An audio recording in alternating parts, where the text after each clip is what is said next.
Hello friends. I am here with my another cured case of kidney.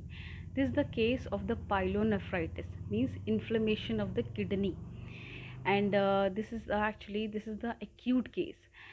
Here's a lady. Here's a lady is of about 25 or 27 years old, and this case is actually a phone consultation, right?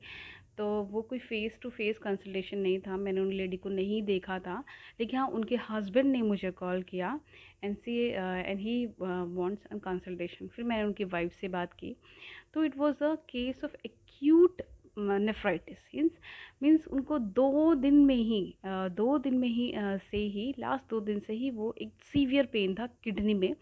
Kidney में in the sense back of the lumbar region के पीछे उनको pen था। I think right side में उनको pen था और बहुत सीवियर पेन था। वो पेन पीछे से उठकर आगे की तरफ आता था और कुछ और चीज़ें थी उनके साथ। उनको बहुत बर्निंग फील होती थी, हाथों में पैरों में बहुत बर्निंग होती थी।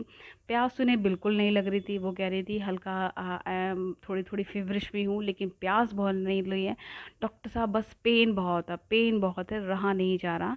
और बार बार नौजिया नौजिया मतलब मितली सी आ रही है उनको। तो मैंने उनके सिम्टम्स देखे, लगा मुझे, तो फिर मैंने कुछ कुछ लिए किडनी में इन्फ्लेमेशन।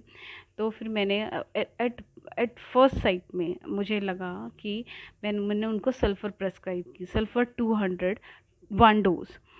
और फिर मैंने कहा कि मुझे 4 घंटे बाद मुझे बताइए, या 4 से 5 घंटे बाद मुझे बताइए। सल्फ़र 200 उनके हस्बैंड ने उनको दी मेडिकल स्टोर से लाके। 3 4 5 घंटे बाद उन्होंने कॉल किया कि मैम मुझे पेन में कुछ आराम नहीं है, I am still mourning and I am still pain agony में हूँ। तो फिर मैंने कहा थोड़ा सा वेट कीजिए, 2 3 घंटे बाद और दीजिए। देखिए ऐसी कंडीशंस में पेशेंट को वेट कराना भी बड़ा एक टिपिकल काम है। मैंने उनको कहा कि आप खूब सारा पानी पीजिए और थोड़ा सा वेट कीजिए, 2 घंटे बाद मुझे बताइए। 2 घंटे बाद हालांकि मैंने खुद ही फ़ोन किया, but still there is a no relief. इसी बीच में उनसे कहा कि अल्ट्रासाउंड ज़रूर करवाइए, क्यों because at the time I suspect कि there is a kidney stone, pain है, पीछे से आगे रेडिएट कर रहा है, तो आई वाज सस्पेक्टिंग ये किडनी स्टोन है और किडनी स्टोन सल्फर से निकल जाएगा। लेकिन जब अल्ट्रासाउंड मैंने करवाया, अल्ट्रासाउंड की रिपोर्ट देखी, मैंने कहा तब तक मेडिसिन लीजिए, रिपोर्ट जब तक आएगी। रिपोर्ट्स आई तो उसमें कोई किडनी स्टोन नहीं था, this is all kidney are all clear.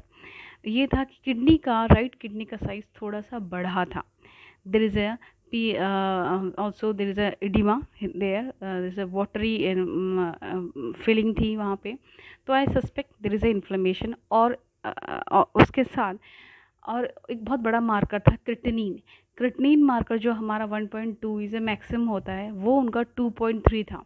यानी कहीं ना कहीं किडनी के सेल डिस्ट्रॉय हो रही थी, किडनी की सेल काम करना बंद कर रही थी। यानी this is not the case of kidney stone, there is something inflammation in the kidney में ही कुछ एक्यूट इन्फ्लेमेशन हुआ है। And doctor diagnose, MD doctor जो रेडियोलॉजिस्ट है, उन्होंने diagnose that is a pyelonephritis. समझ में आया, that is a pyelonephritis, that is a acute case. उन्होंने बताया था कि कुछ उन्होंने खा लिया according to their her language, कि मैंने वाटरमेलन खाया था, उसके बाद से डॉक्टर साहब ऐसा हो रहा है, ऐसा हो रहा है। मे बी, लेकिन watermelon may be that is a trigger point, but that is not the very cause of this pyelonephritis. वो ट्रिगरिंग पॉइंट हो सकता है। तो फिर उसके बाद उसकी फिर से टोटलिटी दी, और इस टाइम मैंने जो रूब्रिक लिए थे, मैंने रूब्रिक लिया था kidney inflammation pelvis and kidney, back pain, lumbar region, stomach thirstless, fever during and stomach nausea.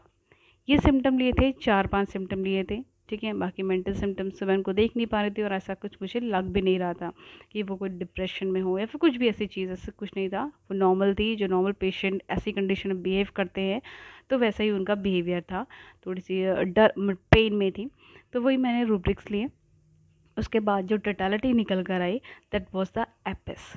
Apis medicine, क्योंकि एपिस में मैंने फिर क्रॉस चेक भी किया, एपिस में ये थोड़ी स्वेलिंग की कंडीशंस होती है, इडिमा ड्रॉप्सी की कंडीशन होती है एपिस में पेन होता है, बहुत स्टिंगिंग टाइप का पेन होता है। तो उस टाइप से हमने एपिस 30 प्रेस्क्राइब की। पेन बहुत सीवियर था, तो इसलिए मैंने बोला उनको कि मिस 30 दो बूंद हर एक एक घंटे में लीजिए।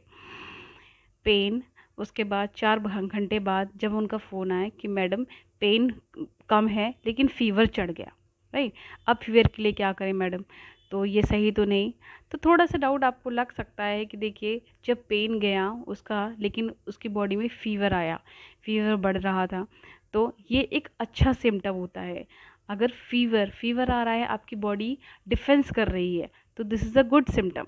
मैंने कहा कोई बात नहीं, कितना फ़ीवर है, कहते 102 है। मैंने कोई बात नहीं, थोड़ा सा वेट कर लीजिए, अगर 103 जाएगा तो अगर लगेगा तो आप एक फेरोसिन, हमारा जो सिरप होता है होम्योपैथी में आता है, आप उसको कोई फीवर, मैंने उसको प्रेस्क्राइब किया कि आप उनको उनके हस्बैंड को बोला कि ये 1 चम्मच उनको दे दीजिएगा अगर फीवर ज़्यादा लगा, वो बियर नहीं कर पा रही हो तो। लेकिन ठीक है, उन्होंने 1 चम्मच फेरोसिन फिर भी प्रिवेंटिव ले ली। उसके बाद 2-3 घंटे बाद फिर देखा कि उनका फ़ीवर भी धीरे धीरे धीरे सबसाइड कर गया। उसके बाद मैंने शायद अगले दिन को फ़ोन किया, but there is no fever and no pain, pain भी पूरी तरह से ही जा चुका था। और फिर मैंने उनको बोला कि अभी 3-4 दिन के बाद आप ब्लड क्रिएटिनिन का टेस्ट ज़रूर करवा लीजिएगा। तो शायद फिर उन्होंने ब्लड क्रिएटिनिन का टेस्ट भी कराया, और it was also normal. The case was totally cured, right. पहले हालांकि मेरी डायग्नोसिस मिस थी कि मैंने उसको सल्फ़र किया, इसलिए हमें डायग्नोस्टिक टेस्ट भी हमारे लिए बहुत ज़रूरी है।